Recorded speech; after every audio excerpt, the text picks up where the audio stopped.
Hello friends, welcome back to target TGT home science. चलिए हम अपनी क्लास का डिस्कशन करते हैं, जो कि आज हमारी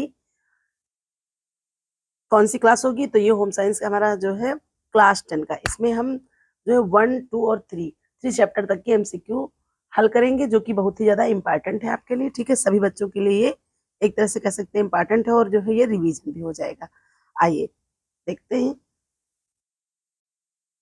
हैं पहला क्वेश्चन क्या है। क्वेश्चन है हमारा, आदर्श पारिवारिक बजट माना जाता है।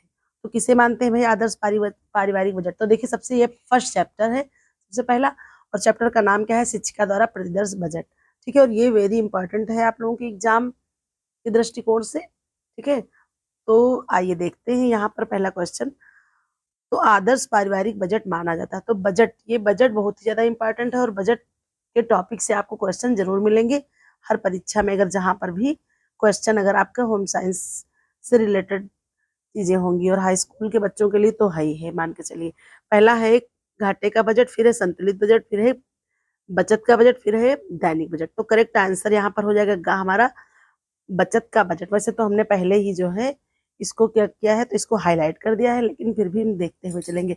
नेक्स्ट क्वेश्चन है, बजट का नियम दिया है। तो किसने दिया है? मेयर्स ने, एंजिल्स ने, मार्शल ने, हिक्स ने। तो यहाँ पर दिया है एंजिल्स ने। ठीक है, ये जर्मन अर्थशास्त्री थे, और इन्होंने जो है बजट का नियम दिया, और इनके नियम को एक तरह से कह सकते हैं थोड़ा सा सही नहीं बताया, क्योंकि इन्होंने किसका जो है प्रावधान नहीं रखा है, तो बचत का प्रावधान इन्होंने अपने बजट में नहीं रखा है, इसलिए थोड़ा सा इनके नियम को जो है कम सही बताया गया है। ठीक है, अगले क्वेश्चन पर पहुंचते हैं। अगला क्वेश्चन हमारा क्या है, देखिए कितना ज्यादा इंपॉर्टेंट है। पारिवारिक बजट बनाने का उद्देश्य क्या है? तो भाई बजट बनाते हैं हम, कोई भी कार्य अगर करते हैं तो उसका क्या उद्देश्य है? उद्देश्य रहित कार्य तो बिल्कुल ही बेकार होता है, तो उद्देश्य होना चाहिए। तो बचत करना, व्यय पर नियंत्रण, आय का ज्ञान, उपयुक्त सभी। तो हमारा करेक्ट आंसर भी घा ही हो जाएगा, उपयुक्त सभी।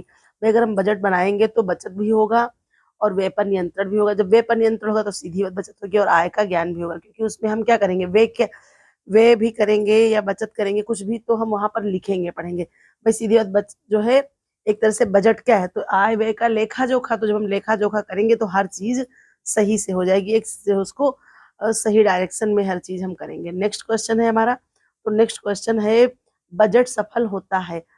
तो आंसर यहाँ पर करेक्ट हो जाएगा आय व्यय के सही संतुलन से। नेक्स्ट क्वेश्चन, बजट का सर्वाधिक महत्वपूर्ण मद, यानी कि जब हम बजट बनाएंगे तो मद का मतलब होता है किन चीजों को हम रखेंगे।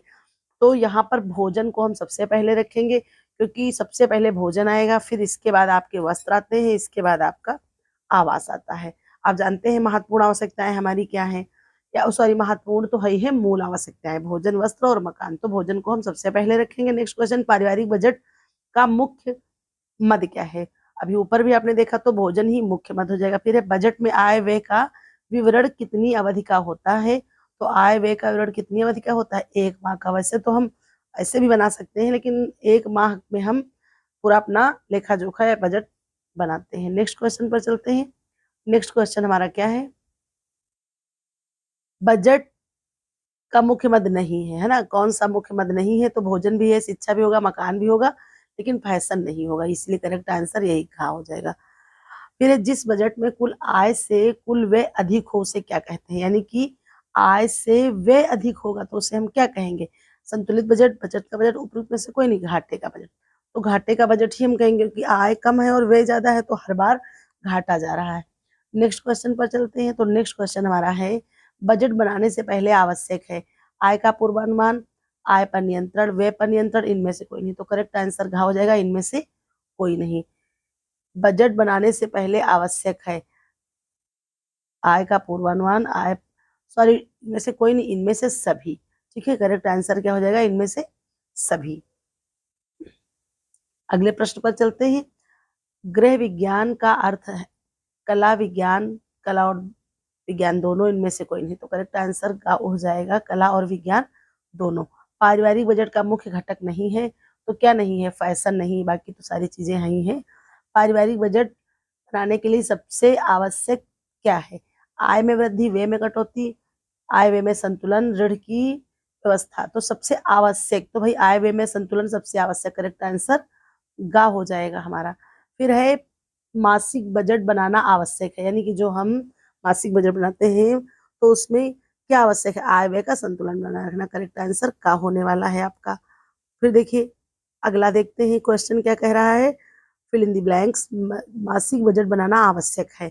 आय व्यय में संतुलन रखना, आकस्मिक व्यय के लिए, आय व्यय में संतुलन के लिए, फिर है व्यय में नियंत्रण के लिए। तो करेक्ट आंसर इज दी आपका का हो जाएगा या ऑप्शन का।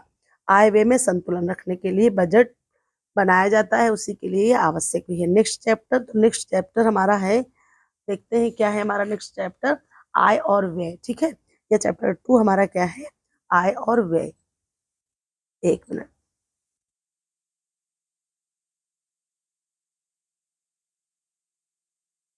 लेसन 2,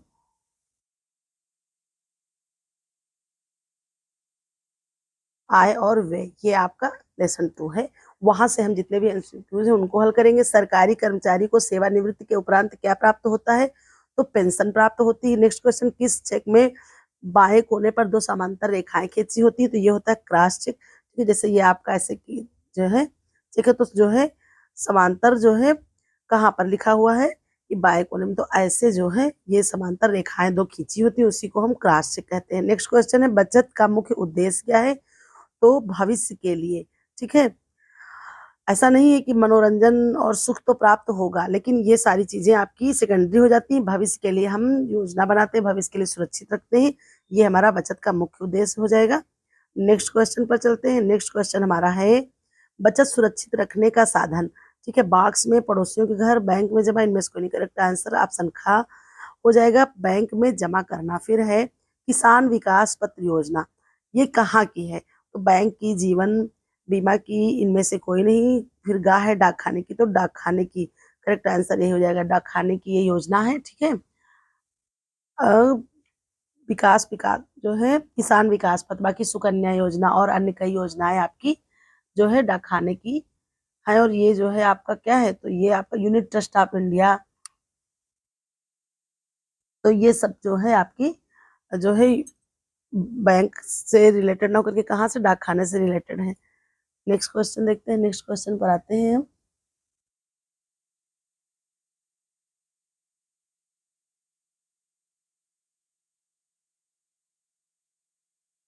बचत की आवश्यकता है, तो मनोरंजन के लिए, बंगला खरीदने के लिए क्या है, भविष्य के आकस्मिक खर्चों के लिए, तो यही करेक्ट आंसर हो जाएगा। फिर है गिफ्ट चेक में जो है रुपए की राशि होती है, तो 30, 25, 50 तो नहीं होगी। यहाँ अगर 51 होता तो ये करेक्ट आंसर हो जाता है ना, यहाँ अगर 1 होता तो ये आंसर हो जाता, लेकिन यहाँ पर ऐसा कुछ है नहीं, इसलिए करेक्ट आंसर घा हो जाएगा 21, यानी कि 21 रुपए। फिर है उपहार चेक की न्यूनतम राशि, न्यूनतम कम से कम पूछी गई, तो सीधी बात, यहाँ भी उपहार की बात हो रही है, तो यहाँ पर भी 10, 20 और 25 है, ये ना होकर के 51, यानी कि गा आंसर आपका करेक्ट हो जाएगा। अगले क्वेश्चन पर चलते हैं। घर की बचत करने के लिए कौन सा सबसे अच्छा विकल्प है, तो डाकघर और बैंक, ये दोनों जो है अच्छा विकल्प। फिर है पारिवारिक बचत का माध्यम क्या है, तो इनमें से सभी है ना, डाकघर की योजना है, जीवन बीमा, प्रोविडेंट फंड योजना, तो ये सारी जो है बचत का माध्यम है। फिर अगले क्वेश्चन पर चलते हैं। अगला क्वेश्चन हमारा क्या है, किस चेक की राशि को प्राप्तकर्ता केवल अपने खाते में ही जमा कराकर प्राप्त कर सकता है, तो देखते हैं, यात्री चेक, उपहार चेक, वाहक चेक, आंसर हो जाएगा रेखांकित चेक, इसको जो है अपने खाते में जमा कर ही प्राप्त कर सकते हैं। फिर सुकन्या समृद्धि योजना की शुरुआत कब की गई थी, 22 जनवरी 2015 को इसकी शुरुआत की गई थी। Very most important question. पारिवारिक आय का या के स्रोत हो सकते हैं, आप जानते हैं आय दो प्रकार की होती है, प्रत्यक्ष आय और अप्रत्यक्ष आय। ठीक है, तो यहाँ पर आय के, तो यहाँ पर वेतन हो गया, पेंशन हो गया, मजदूरी हो गया, कोई भी कार्य करके अगर हमको प्रॉफिट मिल रहा है, पैसा मिल रहा है, तो वो हमारा आय को ही हमारी बढ़ाएगा, है ना, तो करेक्ट आंसर हो जाएगा घाव उपयुक्त तो सभी। नेक्स्ट क्वेश्चन पर चलते हैं। तो नेक्स्ट क्वेश्चन हमारा है, बचत विनियोग का साधन है या के साधन है, डाकघर, बैंक, जीवन बीमा, करेक्ट आंसर घा हो जाएगा उपयुक्त सभी। इन सभी के माध्यम से हम अपना बचत कर सकते हैं। नेक्स्ट क्वेश्चन, यह अप्रत्यक्ष आय है, जमा धनराशि का ब्याज, निःशुल्क आवास का वेतन, कृषि से प्राप्त आय, तो करेक्ट आंसर खा हो जाएगा निःशुल्क आवास। ये अप्रत्यक्ष आय, क्योंकि हमने अभी ऊपर आपको पढ़ा है ना प्रत्यक्ष आय और अप्रत्यक्ष आय, तो प्रत्यक्ष में क्या होता है, जिनको हम सीधे कमाते हैं, यानी कि कोई कार्य कर रहे हैं, चाहे वो नौकरी हो, मजदूरी हो, लेबरिंग, कोई भी कार्य हो, उसके बदले जो हमको पैसे मिलते हैं, जिसको हमको मुद्रा मिले, मौद्रिक आय, वो हमारे लिए प्रत्यक्ष आय, मौद्रिक आय होती है। और जहाँ पर कि जैसे कि निःशुल्क आवास आपको सरकार दे रही है, या सरकारी अस्पताल की जो सेवाएं हो गई, या सरकारी स्कूल हो गए, जो भी सरकारी सुविधाएं हो गई, वो भी आपको वो एक तरह से आय ही मिले, क्योंकि अगर वो ना मिलता तो आप उसको लेने के लिए अपना पैसा खर्च करते। तो इसलिए वो निःशुल्क आवास किसमें आएगा, वो अप्रत्यक्ष आय में आपके आ जाएगा। ठीक है, देखिए हमने कॉन्सेप्ट भी क्लियर कर दिया है आपका।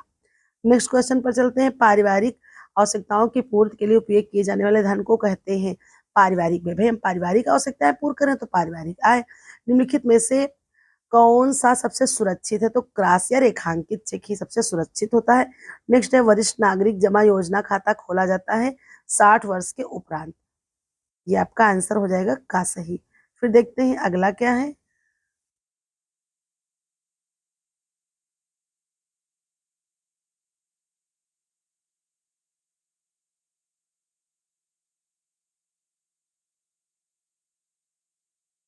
देखिए थर्ड चैप्टर का तो एकदम बिल्कुल साफ ही नहीं है, कोई बात नहीं, चलिए इतना ही हम पढ़ लेते हैं। नेक्स्ट कल 2 क्वेश्चन डेली डेली 2-2 चैप्टर करके हम कर लेंगे तो कवर हो जाएगा हम लोगों का, है ना।